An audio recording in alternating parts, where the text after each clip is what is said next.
Assalamualaikum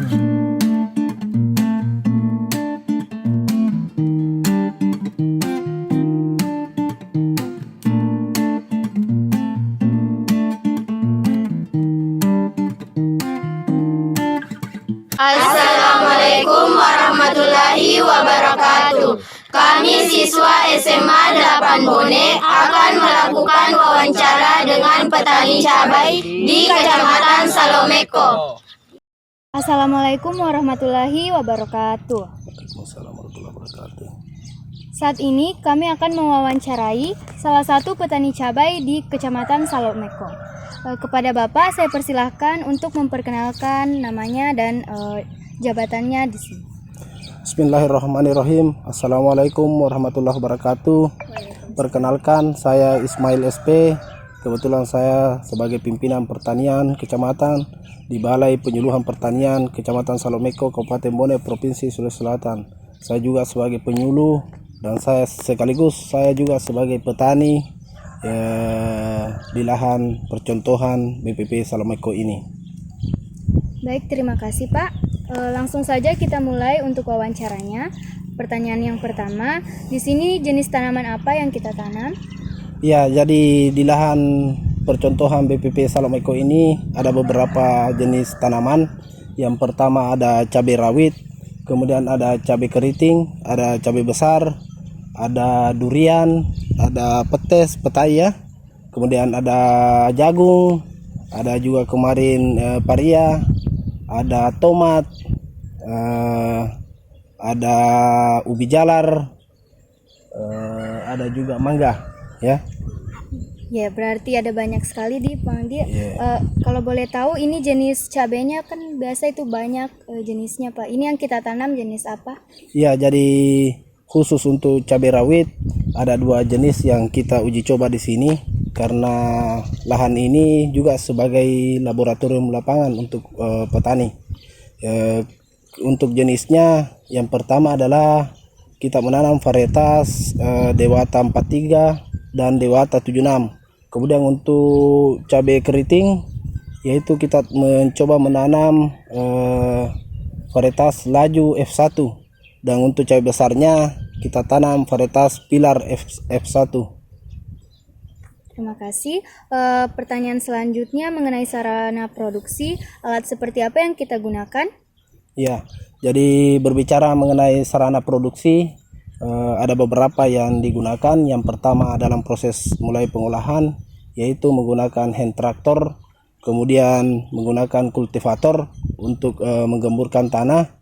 Kemudian sarana lainnya ada pupuk, kemudian ada herbisida, ada fungisida, ada insektisida, ada akarisida, kemudian ada juga mulsa, ada selang drip ya atau selang tetes, kemudian ada juga sprinkler itu yang di sana yang seperti kincir-kincir, ada pipa, ada embung mini juga. Jadi itu beberapa sarana yang kita gunakan di sini untuk budidaya tanaman. Selanjutnya teknik budidaya, yaitu cara pengolahan lahannya seperti apa, Bang? Ya, jadi mengenai pengolahan lahan yaitu kita hand traktor ya, diolah dengan menggunakan hand traktor. Setelah itu kita kultivator atau blender. Setelah itu kita buat bedengan. Adapun luas bedengan itu untuk lebarnya kurang lebih 1 meter, kemudian panjangnya kita sesuaikan dengan keadaan lahan, dan jarak antar bedeng yang satu dengan bedeng yang kedua itu antara 1,2 sampai 1,5 meter jaraknya antar bedengan di sini dengan bedengan yang di sana. Kemudian cara penanamannya bagaimana, Pak?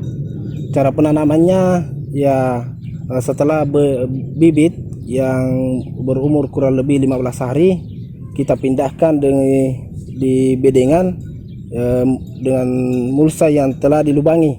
Jadi kita lubangi sesuai jarak tanam yang diinginkan. Adapun jaraknya ini ke belakang itu kurang lebih 30 cm.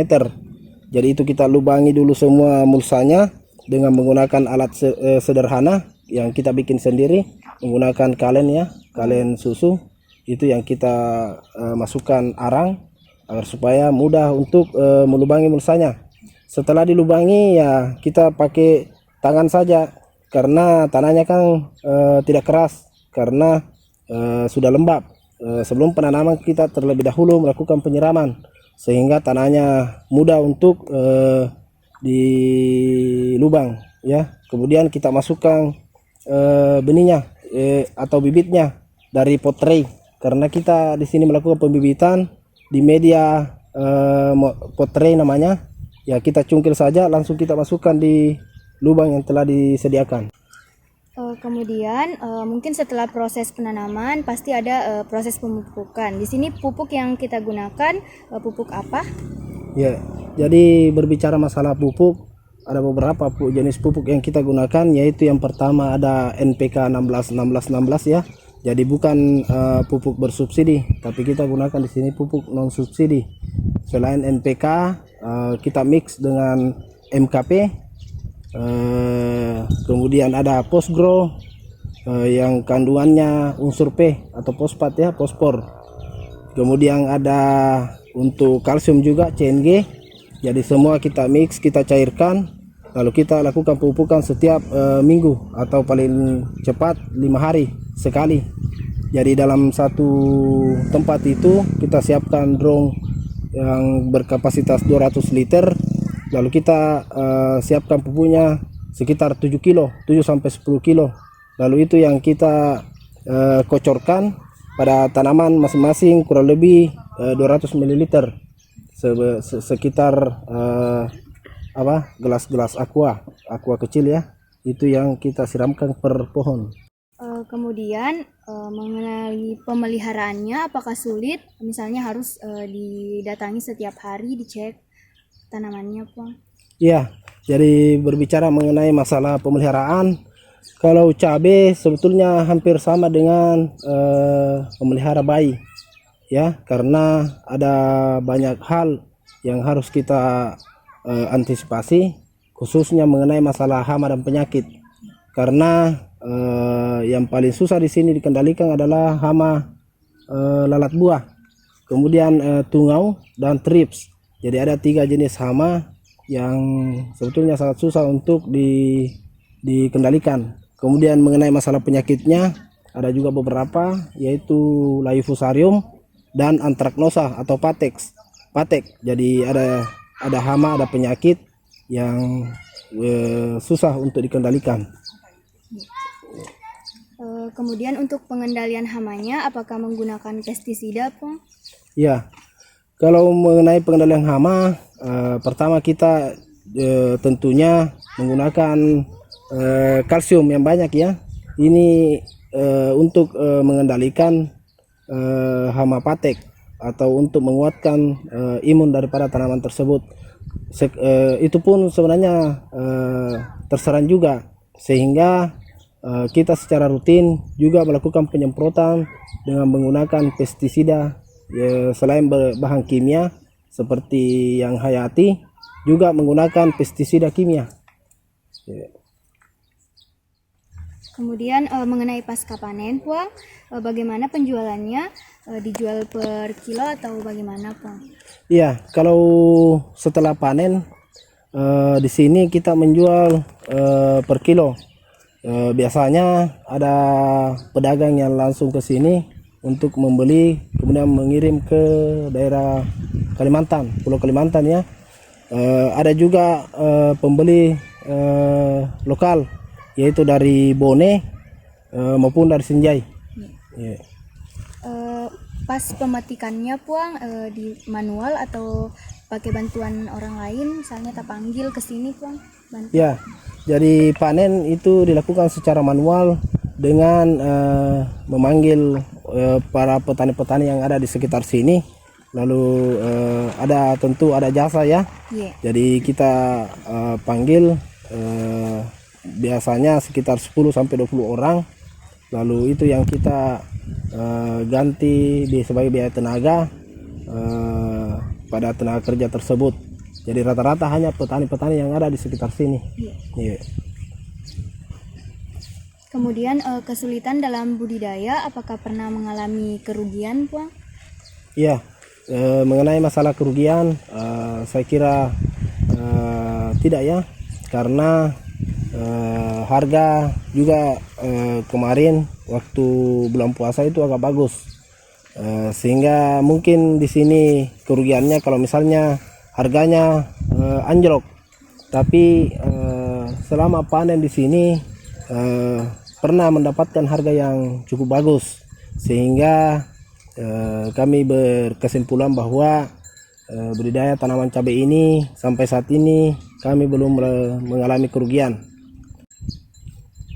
Kemudian apa alasan Puang memilih cabai jenis seperti ini ditanam? Ya, kami memilih cabai seperti ini. Yang pertama Dewata, kemudian Laju untuk cabai keriting, dan Pilar untuk cabai besar. Karena berdasarkan hasil pengamatan kami di pasar, terutama untuk pengiriman, mereka mencari yang ini. Kalau cabai rawit itu yang varietas Dewata, kemudian yang cabai keriting itu Laju, dan untuk cabai besar Pilar. Menurut pengalaman dari pedagang yang mengambil di sini, jenis cabai ini tahan untuk dalam hal penyimpanan, tidak mudah busuk ya, sehingga tidak terlalu merugikan kepada pedagang. Kalau misalnya dikirim ke Kalimantan kan butuh proses di perjalanan baru sampai di sana, sehingga memang harus memilih cabai yang agak tahan supaya tidak cepat busuk. Yeah.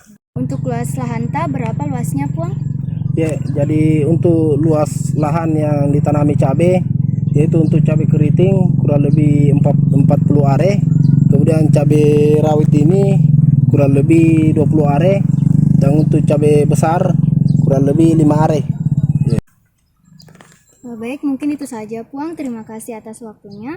Assalamualaikum warahmatullahi wabarakatuh. Waalaikumsalam warahmatullahi wabarakatuh.